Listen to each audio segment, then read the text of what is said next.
नमस्कार, मैं कमलेश कबीर आपका एक बार फिर स्वागत करता हूँ इस नए एपिसोड में। आज हम बात करेंगे जी20 की सफलता के बारे में और साथ ही हम बात करेंगे कांग्रेस पार्टी में जो है वो जी20 के सफल आयोजन के बाद में जो है वो कुछ नेता इसके फेवर में समर्थन कर रहे हैं और कुछ जो है उनमें हाहाकार मचा हुआ है, तो हम उसका भी जो है वो विश्लेषण करेंगे। लेकिन सबसे पहले हम बात करते हैं कि जी20 का जो आयोजन था उसमें क्या जो है ऐसा क्या हुआ कि इसको सफल आयोजन माना जा रहा है अब तक का। तो सबसे बड़ी बात है इसमें मेन जो फैक्टर जो काम कर रहे हैं वो उसी पे हम डिस्कस करेंगे। सबसे पहले तो आती है बात, पिछले साल से जो है वो रसिया और यूक्रेन आमने-सामने है, ये जग जाहिर है और उसके बाद में जो है वो वर्ल्ड ऑर्डर भी थोड़ा-सा चेंज हुआ है। वर्ल्ड ऑर्डर की मैं बात इसलिए कर रहा हूँ क्योंकि रसिया जो है वो नाटो के खिलाफ है और नाटो का सदस्य है अमेरिका, यूएसए और फ्रांस वगैरह। और जी20 में हमने देखा कि फ्रांस भी यहीं थे, रसिया का भी जो है वो जी20 का सदस्य है, चाइना भी है, साथ में जो है यूएसए भी है। तो अब जो है इस वर्ल्ड ऑर्डर के बाद में चाइना जो है वो रसिया के साथ चला गया क्योंकि चाइना और हमेशा जो है वो अमेरिका के अगेंस्ट रहा है। तो उस सिचुएशन में जो है सभी देशों को एक मंच पे लागा लाना और इतनी बड़ी जो डील्स है वो करना, ये बहुत बड़ी चुनौती से कम नहीं था। लेकिन इस चुनौती से निपटने के लिए भी जो है वो नरेंद्र मोदी की, चाहे इसे हम विदेश नीति बोले चाहे उनकी कूटनीति बोले, इसने अपना काम किया। और ये कूटनीति ऐसी थी कि इन सबको एक मंच पे लाके जो है आपने देखा चाइना के लिए एक बहुत बड़ी मुसीबत इन्होंने खड़ी कर दी। चाइना का जो है वो बैकफुट पे ला दिया और लाया किससे? जो ये नया एक कॉरिडोर, इकोनॉमिक कॉरिडोर जो है उसके ऊपर एमओयू पे साइन करके। और ये जो था ये एक चैलेंज था चाइना के लिए क्योंकि चाइना ऑलरेडी जो है वो बीआरआई के ऊपर वर्क कर रहा था। बीआरआई का मतलब बेल्ट ऑफ रोड इनिशिएटिव। और इसमें जो है वो चाइना की एक आदत है शुरू से कि चाइना जो है वो पहले देशों को जो है वो कर्जा देता है और कर्जे के जाल में फंसा के फिर उनसे जो है अपनी मनचाहे वर्क करता है। और बीआरआई जो कॉरिडोर है उसका एक हिस्सा आपको पता होगा कि ये पीओके से होकर गुजरता है। इसलिए जो है वो चाइना और भारत जो है वो हमेशा जो है वो भारत चाइना के इस प्रोजेक्ट के अगेंस्ट रहा है, खिलाफ रहा है। लेकिन इसको चुनौती देने के लिए जो है ये एक नया जो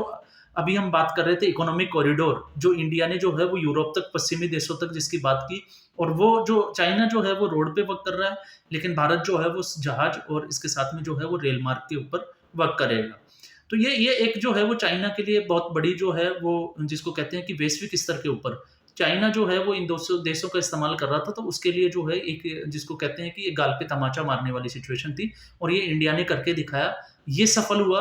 क्योंकि इसमें जो है हमारी विदेश नीति और हमारी जो कूटनीति थी वो वर्क कर गई। दूसरा, इसके साथ में जो था रसिया और यूक्रेन जब आमने-सामने थे तो ये ज़ाहिर-सी बात थी कि जब ये सदस्य देश जो है वो इकट्ठे होंगे तो रसिया और यूक्रेन के ऊपर बात ज़रूर होगी। लेकिन इसको भी जो है वो मोदी ने नाकाम कर दिया और एक बार भी जो है वो इस मसले पे बात नहीं हुई। बस इतना ज़रूर हुआ कि भारत जो है वो युद्ध नहीं चाहता, ये हमेशा शांति का पक्षधर रहा है, तो हम उम्मीद करते हैं कि वहाँ पे जो है वो जल्द ही शांति बहाली हो जाएगी।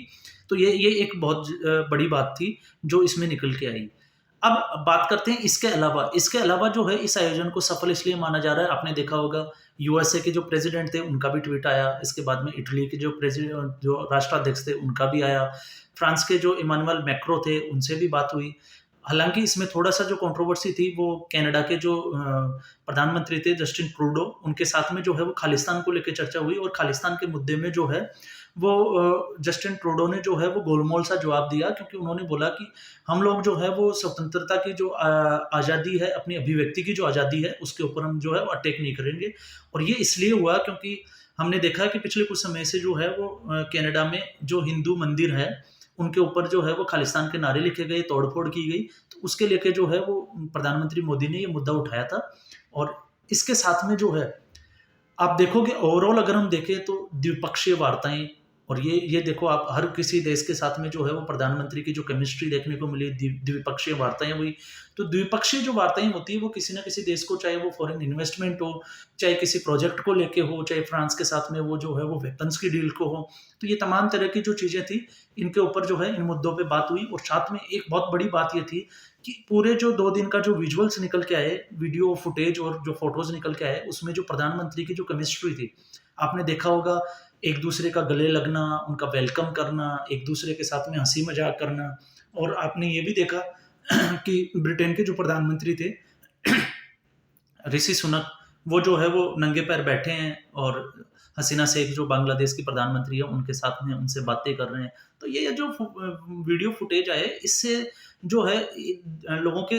दिमाग में जो है वो एक ही बात जाती है कि ये जो है ये केमिस्ट्री एक नई बन रही है कि देखो ये कितने आपस में जो है वो सक्सेसफुली एक दूसरे को जो है वो समर्थन करते हुए आ रहे हैं। साथ में जो है ऋषि सुनक जो है वो सनातन वाले जो गालियां दे रहे थे अब तक, उन लोगों के हिसाब से अगर हम देखें तो ऋषि सुनक का जो है वो अक्षरधाम में जाना, वहां पे पूजा अर्चना करना, माथा टेकना, हाथ पे कलावा बांधना, तो ये उनके भी गाल के ऊपर तमाचा था। लेकिन इसके साथ में एक सबसे बड़ी बात जो हुई वो ये थी कि भारत जो है इन सभी देशों के राष्ट्राध्यक्ष को जो है वो बापू को, महात्मा गांधी को जो है वो श्रद्धांजलि देने के लिए राजघाट पहुंचे, और प्रधानमंत्री के पीछे जो है वो सारे जो लीडर्स थे वो चल रहे थे। तो इससे भी जो है वो सोशल मीडिया में भी हमने देखा है ऐसे फोटोज और वीडियो जो वायरल हो रहे हैं। तो इससे हमें ये लगता है कि भारत जो है वो आने वाले समय में जो है वो पूरी दुनिया का प्रतिनिधित्व करने के लिए तैयार है। और इसी के लिए जो है आपने देखा होगा कि शशि थरूर जो कांग्रेस के वरिष्ठ नेता है, कांग्रेस के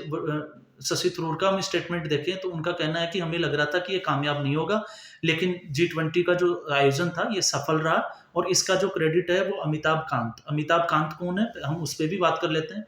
अमिताभ कांत जो है वो शेरपा, जिसको हम कहते हैं कि ये जो कूटनीति जितना भी जो ऑर्गेनाइज करने का जो था कि किस देश को साथ में लाना है, क्या बात करनी है, क्या बात नहीं करनी है इस वर्ल्ड ऑर्डर में, तो ये सारा जो क्रेडिट है वो जो है वो अमिताभ कांत को ही दिया जाता है। और क्योंकि ये इसके पीछे के जो पर्दे के खिलाड़ी थे वो अमिताभ कांत ही थे। लेकिन आप एक चीज देखिए कि कांग्रेस के कुछ लीडर्स जो है वो इसको लेके समर्थन कर रहे हैं, और ऐसा इसलिए कर रहे हैं कि उनको लग रहा था, शशि थरूर ने बाकायदा बोला भी है कि हमें लग रहा था कि किसी भी प्रोजेक्ट के ऊपर ऐसी कोई डील होने वाली नहीं है, लेकिन फिर भी जो है वो बहुत सारे प्रोजेक्ट पे जो है वो हस्ताक्षर हुए हैं, तो ये एक इंडिया के लिए जो है वो बहुत बड़ी कामयाबी का साइन है।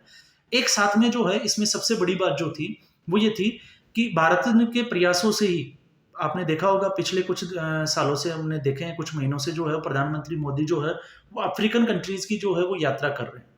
और अफ्रीकन यूनियन को जो है प्रधानमंत्री मोदी की अध्यक्षता में जो है वो G20 का स्थायी सदस्य बनाना, ये एक अपने आप में बहुत बड़ी कामयाबी है। कामयाबी इसलिए है क्योंकि अफ्रीकन यूनियन के ज्यादातर जो देश है ये 55 देशों का एक समूह है, बहुत बड़ा जो क्षेत्रफल है वो इनके पास में ही है दुनिया का, लेकिन इनमें से ज्यादातर जो देश है वो चाइना के कर्जदार है।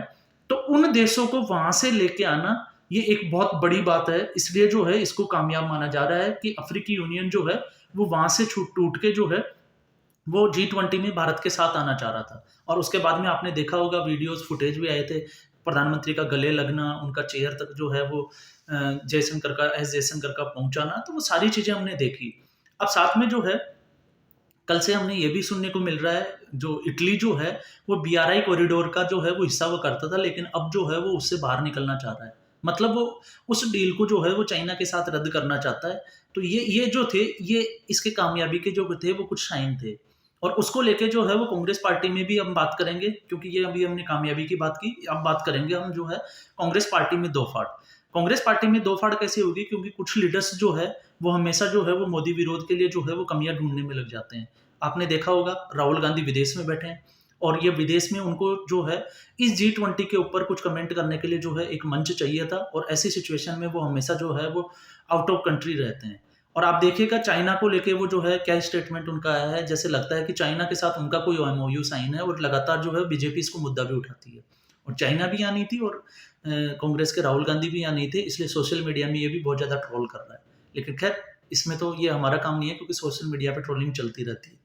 लेकिन साथ में हम बात करेंगे, इसके आगे थोड़ा सा हम बढ़ते हैं। इसके अलावा जो है वो कांग्रेस के कल ट्विटर हैंडल से जो है एक वीडियो शेयर किया गया था, जिसमें जो है वो भारत मंडपम में जो बारिश हुई, और बारिश में जो है थोड़ा सा जल भराव हुआ था, उस जल भराव को लेके कि ये देखिए जी भ्रष्टाचार और जनता का जो पैसा था 2700 करोड़ जो है वो इस भारत मंडपम में लगा, और वो जो है वो पानी की तरह बह गया। लेकिन उसके बाद में जो है वो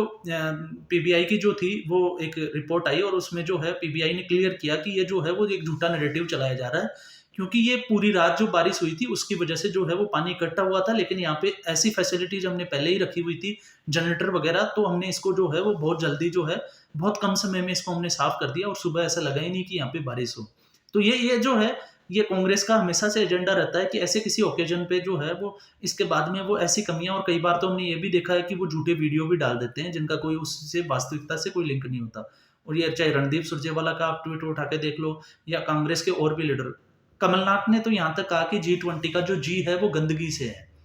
अब आप इनको ये बोलिए कि क्या इससे पहले यूपीए की सरकार में जब G20 का जो शिखर सम्मेलन होता था, क्या वो भी गंदगी थी? क्या मनमोहन सिंह जी भी जो है वो गंदगी का आयोजन करते थे या उसमें भाग लेते थे, पार्टिसिपेट करते थे? तो ये कांग्रेस की जो है ये मानसिकता को दर्शाता है। और ये मानसिकता क्यों हुई है? क्योंकि ये हार की जो है वो बौखलाहट है, और इस बौखलाहट में जो है इनके कांग्रेस के लीडर्स जो है ऐसे स्टेटमेंट देते रहते हैं, और आने वाले 1-2 दिनों में जो है वो और ज़्यादा इनकी संख्या जो बढ़ने वाली है। क्योंकि इन्होंने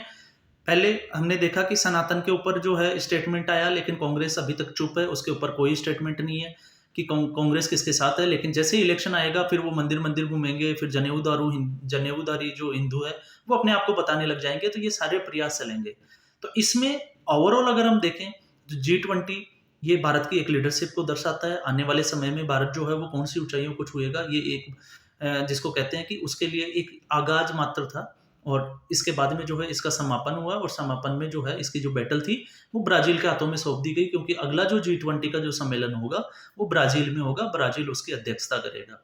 तो ये जो चीज़ें हैं ये एक बहुत जिसको कहते हैं कि वर्ल्ड लेवल पे भारत की जो है वो एक छवि, एक साख बनाता है। इससे जो है अब फ़ायदा क्या होगा? लोगों के ये भी दिमाग में आता है कि इन चीज़ों से फ़ायदा क्या होगा? तो इन चीज़ों से क्या फ़ायदा होता है? ऐसे आयोजन से जो है इसके बाद में जो है बड़े-बड़े, जैसे हमने देखा कि इंडस्ट्रियलिस्ट जो थे, वो भी इसमें शामिल थे। जो डिनर पार्टी हुई उसमें भी शामिल थे, और डिनर पार्टी में तो हमने देखा था कि कांग्रेस के जो है वो मल्लिकार्जुन खड़गे और सोनिया गांधी को नहीं बुलाया, तो उसमें भी हाहाकार मचा हुआ था। लेकिन इसमें मैंने बात भी की थी कि कांग्रेस की स्थिति उसी फूफा जी की तरह है कि अगर आप बुलाओगे तो हम आएँगे नहीं, नहीं बुलाओगे तो हमें क्यों नहीं बुलाया? ये इनकी सिचुएशन बनी हुई थी, क्योंकि 15 अगस्त को राष्ट्रीय पर्व पे जब इनको मल्लिकार्जुन खड़गे को बुलाया, तो उनकी कुर्सी जो खाली थी, और मीडिया जो है बार-बार उसको जो है वो फ़ोकस करके दिखा रहा था। और फिर उसके बाद में उनके बचकाना से हरकत जो आपने देखा होगा कि मेरी आँख में दर्द था, फिर उसके बाद में उन्होंने बोला कि मुझे घर पे झंडा फहराना था। उसके बाद में उनका स्टेटमेंट आया कि सिक्योरिटी की वजह से जो है वहाँ से निकलना बहुत मुश्किल होता है। तो ये तमाम तरह की चीज़ें जो है उसमें बोली गई। ये कांग्रेस का जो है वो किसी भी चीज़ को लेके एक नैरेटिव होता है, और स्पेशली जब भारत जो है वो कुछ ऊँचाइयों को छूता है, और कोई बड़ा जो है वो जिसको कहते हैं कि कोई ओकेज़न या मंच होता है, तो इसके बाद में कांग्रेस जो है वो मोदी को बदनाम करने के लिए जो है एक नया नैरेटिव स्टार्ट करती है। और ये जो नैरेटिव है ये मोदी विरोध से लेके राष्ट्र विरोध पे कब पहुँच जाता है, ये मुझे नहीं लगता कि कांग्रेस के लीडर को भी पता होगा। और उसके बाद में इसका खामियाजा जो है पिछले हम 10 साल में हमने देख रहे हैं, क्योंकि इनका एजेंडा जो है वो सिर्फ मोदी विरोध का है, मोदी को हराना है, इससे आगे ये नहीं बढ़ पाते, और इसी वजह से जो है आपने देखा होगा ये लगातार जो है वो हारते चले जा रहे हैं। और आने वाले दिनों के लिए भी अगर हम देखें, इलेक्शन 2024 में होने वाले हैं, तो अभी तक इनका कोई एजेंडा नहीं है। इंडिया अलायंस बना है, लेकिन अभी जो है सीटों को शेयरिंग को लेके जो है मनमुटाव की स्थिति है। और ऐसा मैं इसलिए कह रहा हूँ क्योंकि कांग्रेस और आम आदमी पार्टी इस गठबंधन का हिस्सा है, लेकिन दिल्ली और पंजाब में क्या चल रहा है, आप मीडिया में देख रहे होंगे कि एक दूसरे के ऊपर तीखे हमले किए जा रहे हैं। सीट शेयरिंग को लेके दोनों ही राजी नहीं है, वो अपनी-अपनी सीटों पे लड़ेंगे, एक दूसरे को भ्रष्टाचारी बोलते हैं। जहाँ पे कांग्रेस शासित राज्य है, वहाँ पे इलेक्शन होने वाले विधानसभा के, चाहे छत्तीसगढ़ हो, मध्य प्रदेश हो, राजस्थान, वहाँ पे भी अरविंद केजरीवाल रैलियाँ करते हैं और कांग्रेस को जो है वो भ्रष्टाचारी सरकार बताते हैं। तो अब ये इनका क्या होगा, ये इनको देखना पड़ेगा। तो आज के एपिसोड में बस इतना ही। फिर हम एक नए एपिसोड के साथ हाज़िर होंगे, तब तक के लिए आप सभी को धन्यवाद।